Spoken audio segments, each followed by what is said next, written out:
পরিস্থিতি সিলেট জেলার স্থানীয় বৃষ্টির কারণে পানি বিভিন্ন জায়গায় জলাবদ্ধতা সৃষ্টি হয়েছে। তো আগামী 2 দিন হয়তো পানির পরিমাণ আরো কিছুটা বৃদ্ধি পেতে পারে। যদি মেঘালয় বৃষ্টিপাত কমে যায় তাহলে এই পানিটা আশা করি আর বাড়বে না, স্থিতিশীল অবস্থায় থাকবে। এবং যদি বৃষ্টিপাত বৃদ্ধি পায় সেক্ষেত্রে হয়তো পানির লেভেলটা আরও বৃদ্ধি পেতে পারে। এদিকে সুনামগঞ্জে বৃষ্টি থাকলেও বন্যার আভাস নেই জানিয়েছে প্রশাসন। তবে সিলেট বিভাগে বন্যা হতে পারে এমন এলাকায় সার্বিক প্রস্তুতি রয়েছে। আমরা সব ধরনের প্রস্তুতি নিয়ে রেখেছি। যদি কোনো সমস্যা হয় তাহলে আমাদের 58টি আশ্রয়কেন্দ্র সহ স্বেচ্ছাসেবক টিম, নৌকা এবং আরও উদ্ধারকর্মী যারা আছে আমরা প্রস্তুতি রেখেছি।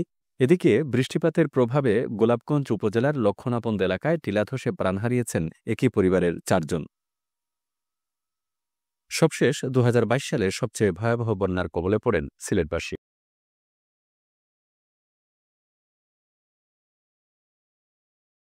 রোববার সকালে দোকান খুলতেই দেখেন হাঁটু সমান পানি।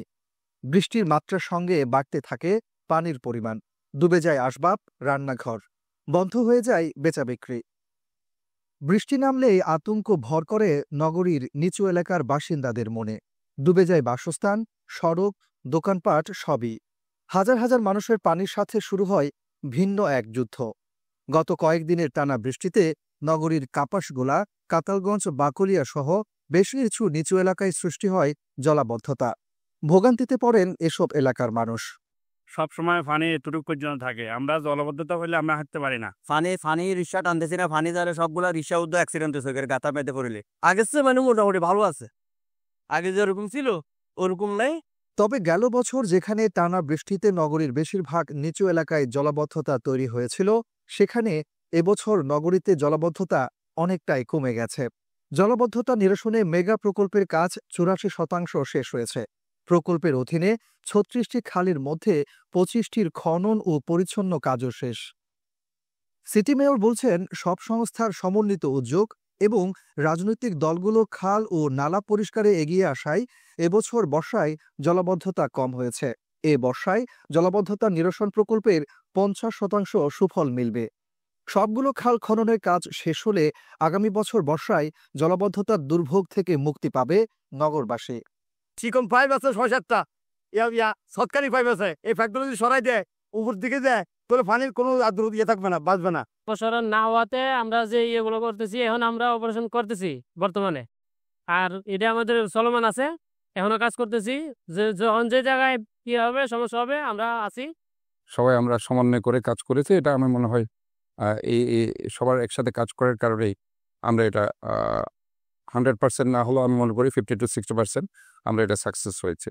তো আশা করছি এটা ধরে রাখতে হবে। 50% জলাবদ্ধতা আমরা হয়তো আল্লাহর রহমতে, মহানরবুল আলমিনের রহমতে আমরা চট্টগ্রামবাসীকে এবার আমরা করতে পারবো জলাবদ্ধতা মুক্ত। 100% আমরা করতে পারবো ইনশাল্লাহ। সেটা আরো 1-1.5 বছর সময় লাগবে। শনিবার থেকে রোববার সকাল 9টা পর্যন্ত 24 ঘন্টায় চট্টগ্রামে 120.2 মিলিমিটার বৃষ্টিপাত রেকর্ড করেছে আবহাওয়া অফিস।